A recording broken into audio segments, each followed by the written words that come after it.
বর্ষাকাল প্রায় চলে এসেছে, তার আগেই শুরু হয়েছে এক নাগাড়ে বৃষ্টি। এ সময় প্রয়োজনে বাড়ির বাইরে বের হলে মাথায় 2-1 ফোঁটা বৃষ্টি পড়বেই। এই সামান্য বৃষ্টির ফোঁটা থেকে হতে পারে সর্দি, নাক বন্ধ হয়ে যাওয়া, আর নাক বন্ধ হলেই যত বিপদ। নাক বন্ধ হলে দীর্ঘদিন ধরে চলে আসা এই পদ্ধতিতেই মুক্তি সম্ভব। কিভাবে মুক্তি পাবেন সর্দি ও নাক বন্ধ হওয়া থেকে? তো চলুন দেরি না করে আজ আমরা সে বিষয়েই জানি।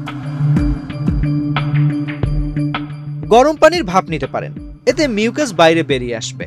এর পাশাপাশি তোয়ালে গরম করেও সেক নিতে পারেন, অথবা গরম পানিতে তোয়ালে ভিজিয়ে ভালো করে পানি ফেলে দিয়ে নাক বরাবর কপালে ছুঁয়ে রাখলেও স্বস্তি ফিরবে। বন্ধ নাক খুলতে ইউক্যালিপটাস এসেনশিয়াল ওয়েলও ব্যবহার করতে পারেন। এই এসেনশিয়াল ওয়েলে মেন্টলের মতো উপাদান থাকায় বন্ধ নাক দ্রুত খুলে যাবে। তবে এসেনশিয়াল ওয়েল ব্যবহারের ক্ষেত্রে বিশেষজ্ঞের পরামর্শ নেবেন, কারণ এই তেলকে লঘু করে তবেই ব্যবহার করা উচিত। ঠান্ডা গরম লাগলে মধু লেবু পানিও খেতে পারেন, এতে আপনার জমে থাকা সর্দি থেকে মুক্তি মিলবে। গরম দুধে তেঁতুল মিশিয়ে খেতে পারেন, তাহলেও এই অসুবিধা থেকে মুক্তি পেতে পারেন। এটি খেলে আপনার বন্ধ নাক খুলে যাবে। Gold's Gym is a globally recognized and well-established fitness brand with over 600 franchises around the world.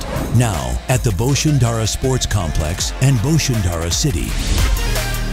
Gold's Gym Bangladesh. Admissions now open. কালো জিরা গুঁড়া করে কাপড়ের ভেতরে নিয়ে গন্ধ নিলেও আপনার বন্ধ নাক খুলে যাবে। এছাড়া স্ট্রবেরি, কমলা লেবু, আদা খেলেও সর্দি কমে যাবে এবং বন্ধ নাক খুলে যাবে। এই পরামর্শগুলো মেনে চললে বন্ধ নাক খুলতে পারে, তবে ব্যবহারের আগে অবশ্যই চিকিৎসকের পরামর্শ নিতে একদম ভুলবেন না। তো আজ এ পর্যন্তই।